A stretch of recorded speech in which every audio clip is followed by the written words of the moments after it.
So hello friends, welcome to my YouTube channel Hello Helper, and today I'm going to show you how you can easily remove object from the picture. So right now we are going to remove this boy from this picture. Okay, so how we can do that, these things in Photoshop. So keep watching. In this video you will learn very new things. So right now we are going to close this one and going to open Photoshop.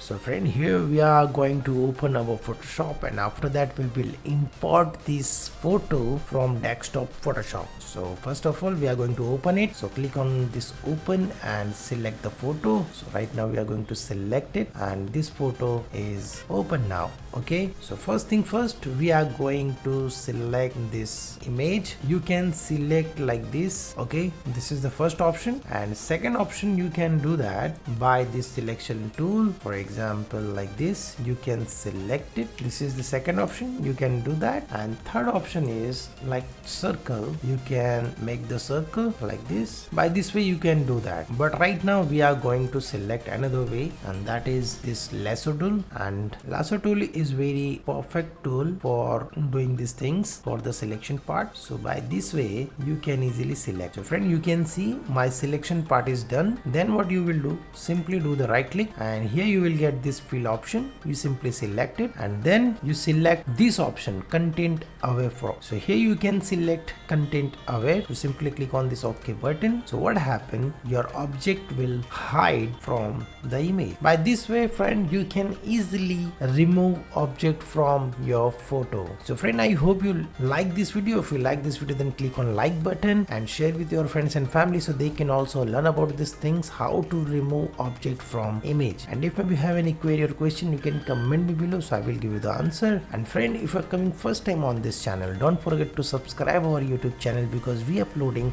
this type of tutorials in our channel. So friend, thank you for watching and stay tuned with me. We will meet in next video, and stay tuned with us.